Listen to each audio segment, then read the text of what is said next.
So let's talk a little bit about your uncle's personality. What was he like? So, and what I mean by what was he like, I mean, obviously in a minute I want to get into what happens when you become an underboss, all of that, but a little bit about your uncle's personality. What was his personality like? If he's in the room right now and say he's at a peak of him being a boss, what would he be like? What kind of a person would he be if we're going out to dinner? Depending on what the type of mood he's in. If he's in a bad mood, you won't want to be around him. He's out of his mind. He's crazy. He's in a good mood. He's a likable guy. He wasn't a nice guy to be around all the time. Like people that met him would like him, you know, because he would con them and all. But to be around him all the time, when you see how he really was, how he treated his wife and what he did in his life, it was no good. What was a turning point for you where you kind of started thinking he's an evil man? Was there any... Yeah, when Salvie, when we were going to kill Salvie, that killed me. That really killed me. That hurt me. And there was nothing I could do about it. I could tell Salvie, and if I told him, I know he wasn't going to leave. He was going to start shooting. And then what was I going to do? That was it.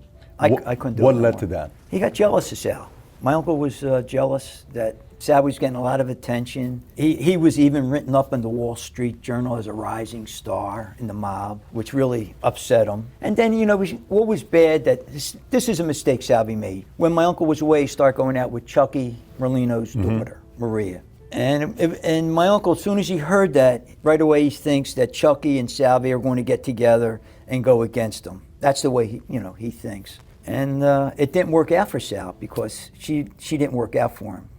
She used to break his balls, and they just didn't click together. So he finally told my uncle, he said, Nick, he says, I can't do this anymore. He says, I want to break up with Marie, and I just want to make sure it's okay. And my uncle said, yeah, no problem. That's fine. It's better to do it now before you get married and all. And then he wanted to kill him. After he told him that, he told Chucky he wants to kill him. Why though? Because he was very jealous of him. He was jealous. He was jealous.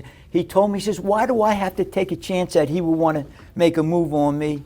And I'm thinking to myself, he's not going to make a move on you. And if I would have told him that, he's probably going to think that I'm involved with Sal to make a move on him. That's the way this guy thought. Why did you know for certain that he wasn't going to make a move on him? Of course, I know Salvie. Not his personality? I knew his personality. I knew him. He was with us. He actually loved us. He was part of part of our family. I mean, even when he got killed, my mother got so mad at me. She said, how did you let this happen? You know, and it made me sick. And I said, there's nothing I could do. What could I do?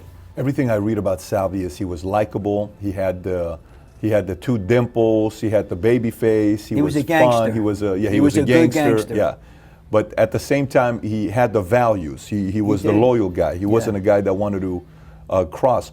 But do you see that as a common trend with someone who comes up aggressively like Nick did, that eventually you get to a point that you worry and you become paranoid that somebody could replicate exactly what you did to someone else? You think that's the trend on what caused Nicky to think that way, your uncle? It could be. He didn't trust anybody. He was getting older he got, the more paranoid he got about everything and everybody. He started, even at one time he said, he didn't start trusting Lawrence. He was hanging in Philadelphia. He started hanging in Philadelphia a lot.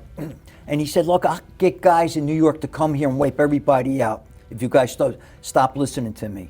He was really starting to lose his mind. What caused that though? Why was he getting more paranoid? The only time you get more paranoid is if you're losing control and influence over your people. Well, he wasn't losing control because everybody was scared to death of him. And maybe, everybody was staying away from him. Everybody was scared to do anything. If they did something, they would, they're worried about getting killed. So you knew when Salvie's hit was coming before it happened? Yeah. How much longer after you knew it ended up, the hit took place? I guess it was a few months. A few months? Why a few months? Joey Punge was working on it, trying to set him up, because that was his best friend. We ran into Joey Punge on the beach, and my uncle said, what the hell's taking so long? Joey said, it's hard, we're trying to get him, he's suspicious, He says, I'm gonna tell you something, if you don't do this, I'm gonna kill you, your father, and your other brother. So we got done pretty fast after that. Did Salvie know what was coming? He had an idea. He had an idea he was going to get killed, yeah. Like, I would go to dinner with him. Like, we would all go to dinner, me, him, Joey, and Anthony and all. And he would say, Phil, let me sit there so I could see if somebody's coming. I said, Sal, if somebody's coming in, ain't I going to tell you? Well, he was suspicious. He thought he was going to get killed. The moment it happened, What happened next? Well, they killed him, and Joey Grandi and Wayne Grandi killed him. They wrapped him up, and they dropped him on the side of the road somewhere. Were you there or no? No, I wasn't. You weren't involved with that one No. at all. You chose to not to be a part of, or that wasn't your assignment? No, it wasn't. No, I wasn't involved with it. So did things move pretty quickly after that, or no? Back to business as usual. Yeah. Back to business as usual. Yeah. He met with all the guys that were in Salvie's crew, and everybody said, "Yeah, he should have told us. We would have did. You know, we would have helped you." It made me sick. They were all saying that we would have listened to you. Whatever you say, Nick, you're the boss, and all this. They were kissing his ass, and it was sickening. You were there when you were watching all of this. I was there with all the meetings and all. Was your uncle the kind of guy that would ask, so Phil, what do you think about this? What do you think about the situation? No, he never asked me. Just tell me. He would never ask me my opinion because he would get suspicious depending on what I would say. I would have said, "Well, you want to kill Salvie for? I mean, he's one of us." So even if he asked you, would you have given your opinion? I would have told him if he would ask me. Oh, you would have given your Yeah. opinion, knowing he could have been suspicious.